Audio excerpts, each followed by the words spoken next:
Hi, Alison here, and today I'm going to talk about fear and your heart and chronic exhaustion.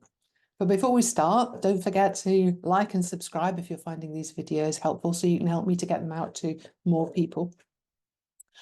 I've done a couple of videos on fear recently. One was about the domino effect and the way in which the fight or flight response, and particularly when you're in a state of chronic anxiety and fear, changes the physiology of your body and can result in a cascade of symptoms right the way across that apparently have no connection, but really do root back into that sense of anxiety.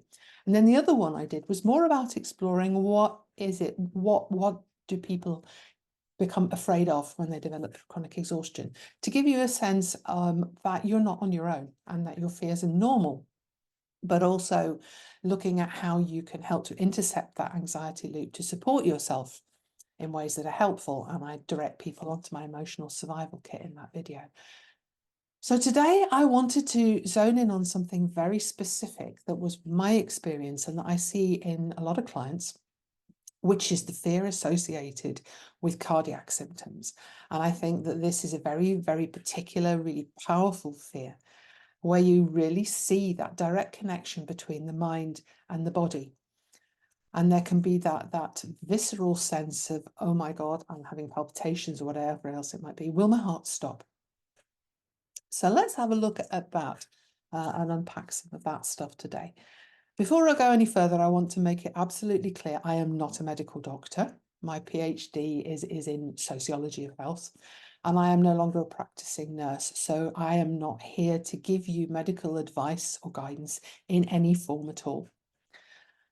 Having said that, I would say that if you have any cardiac symptoms at all at the moment, it is incredibly important that you go to your GP and get it investigated for two reasons. One, there is the possibility that there might be something going on that you need medical treatment for. Really important that not every symptom when you have chronic fatigue is chronic fatigue related. The other side of that is if you go through that process of having your symptoms investigated and they come back and say there is nothing physically wrong with your heart, which is what happened to me, that can be an immense source of reassurance.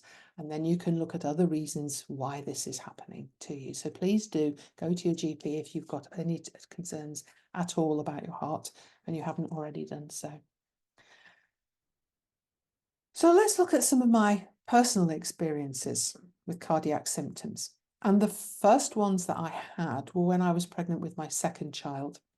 I was under an immense amount of pressure. We'd just done an intercontinental move. I had a little boy who was 6 at the time, and here I was pregnant in the middle of a very hot summer and very, very anxious about the birth as well, having had quite a traumatic first birth experience. And my feet swelled up like sausages. I could barely walk on them, and I was getting awful palpitations. And it really frightened me because, of course, it wasn't just my health in the sense of, am I going to have a heart attack and die, but also my child. And I was taken into hospital and investigated for 3 days.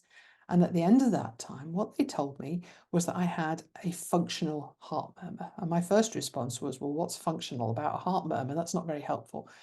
But they explained that by functional, they meant that, yes, they could hear a heart murmur, but it didn't seem to be having any impact at all on the output of my heart. It wasn't dangerous.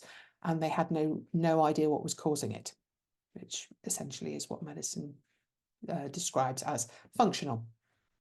So I went home, I was reassured, the heat went, and I felt much better. And there wasn't really a problem at all for quite a long time after that, even though it was there in my medical records and it was in the back of my mind through the birth. Was there a problem? But several years later, as part of my escalating chronic fatigue symptoms, I started to have a few episodes where I would get palpitations.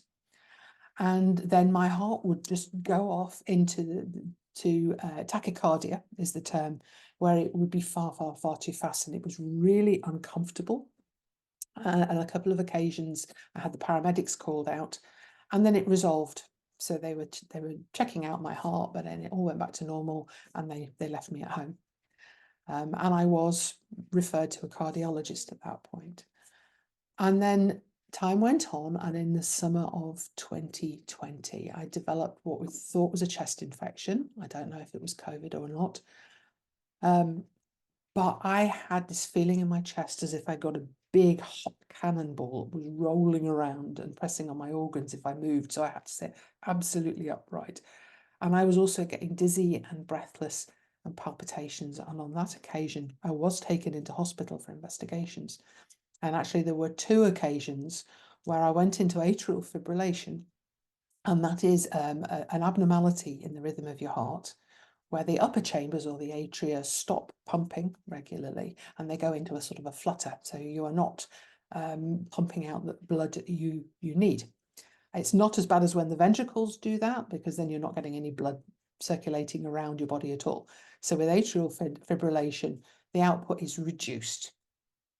And it can be dangerous. It can lead on to other things, or sometimes it just resolves itself. So on 2 occasions, I found myself in an ambulance with the blue lights going, and that in itself was absolutely terrifying. And that made me think back to an experience I had when I was a staff nurse, when I was asked to move to another ward for a shift, and what we call special a patient who'd come in with cardiac problems. And the reason was they didn't have enough staff and they needed somebody who would just sit with her, special her, on her own and look after her. And when I arrived, she was absolutely panicked because she had a very, very high pulse rate. And she didn't know what was going on, and there weren't the staff to reassure her. And there'd been a junior house officer. It made a bit of a mess of the ECG machine, so it wasn't working properly. So my job as a nurse was to be with her, and the first thing was to get her calm. So it was about establishing a contact, using her name, reassuring her that I knew what I was doing and that she was safe with me. And then I plugged in all the leads. We could see what was happening with her heart, and I could sit and explain it to her. And over the next 10 minutes, as I reassured her with my voice and my words and all the rest of it, we could actually watch together as her heart rate slowed right down and became much, much more regular. And by the time I left her, she'd actually gone to sleep. And for me, that is absolutely fundamental nursing skill. It's not the technical stuff, it's the use of yourself and your communication with the patient to actually have a physical impact on what's happening in their body. And I remembered that when I was in the ambulance. So even though I was so scared, I was trying to draw on all the tools I knew to try and relax myself and to ease that burden on my heart. And that's something that in this video, I hope that I can reinforce with you, is that you have the capacity within yourself to slow down and to ease the pressure on your heart. But it's something very much that is a skill to learn. So after that experience, I was investigated by the cardiologists, and I continued to have problems. I've always had a very low pulse, or I always used to have a very low pulse and very low blood pressure that I just saw as normal. But I started to develop a pounding in my heart whenever I bent over. I was dizzy and breathless. And at one point, I couldn't even sit up in bed without my head swimming and falling over. So very much symptoms around POTS, which is a common thing that we see as part of the chronic fatigue profile. And that was made much worse for me when I was given beta blockers. In fact, my pulse dropped right down to 40 something. And they had to take them off quickly. Now that is very individual. So some people beta blockers help, some people they don't, which takes me back to that, go to your GP, get yourself checked out. So I was using all that I'd learned to try and calm myself. But I was also pointed in the direction of a really fantastic YouTube channel called York Cardiology. And it's run by a consultant cardiologist from York called Dr. Sanjay Gupta. And he does some really excellent videos that explain heart conditions to help you get that sense of control and understanding and calm. And I'll put the link to that underneath the video here so you can go and look at it yourself, because he explains it so much better than I do. But he covers things like palpitations, blood pressure, POTS. And in my case, what was happening, the connection between the vagus nerve and trauma and palpitations. So what it became clear to me was happening was that my very low pulse and blood pressure meant that I had a very low threshold, which meant if I did anything that slowed my heart even further, it would go down into the zone where physiologically there is a response mechanism that gives you an extra beat to increase the output of your heart.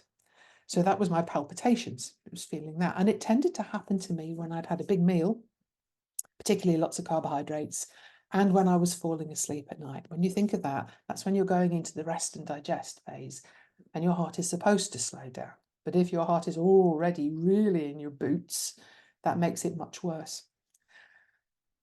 And what I realized as well was that my low pulse, my low blood pressure were not natural normal at all, but they were a lifelong trauma response, and that I was actually in a chronic dissociative state. So understanding this helped me to realize that what I needed to do was to work, in addition to my calming tools, my meditation and having, but to work with a trauma therapist who was able to release some of those triggers. And that now actually my heart rate, my blood pressure are absolutely normal within other people's parameters because I've dealt with that stuff. So it's really well worth having a look at those videos and seeing what makes sense to you. I did take it a step further, and I saw Dr. Gupta as a private patient, and that was really helpful. So he did the tests and he established that, yes, there was no physical damage to my heart and that this was what was going on. And I've been discharged by the cardiologists now since 2021. And I've had no more symptoms at all. And I am able to climb in the Campsie Hills, and my heart pounds, yes, but that's what you do when you exercise and when you go uphill, but it pounds normally, it never gets out of rhythm. And I am learning how to trust it and to recognize what is the normal response of a healthy body to exercise. So just to conclude, I would suggest that if you are at all anxious about cardiac symptoms, go and see your GP. But it's worthwhile learning some of those tools to help calm yourself and intercept that anxiety loop. So I would encourage you to go over to my website and download my emotional survival kit, which will help take you through developing, learning and practicing some of those things that can really, really make a difference to your heart. It might be worth having a look at the HeartMath website as well, because they provide meditations, but also phone apps, things like that, which will give you direct feedback, as I had with that patient in the hospital, to show the impact of your meditation on your heart and on your brain. And then, yeah, absolutely educate yourself around your heart and learn what is happening within your body, and possibly consider having some trauma therapy if you think that might be helpful as well. And as ever, I offer a 30-minute discovery call, absolutely free, no obligation. So if you would like to talk through any of this and to see how I might be able to support you in your recovery, then hop across to my website and you'll find the booking link there. If you found this video helpful, please do click on like below and subscribe to my channel. You might also like to hop across using the links to my Facebook or LinkedIn pages, where you'll find much more content.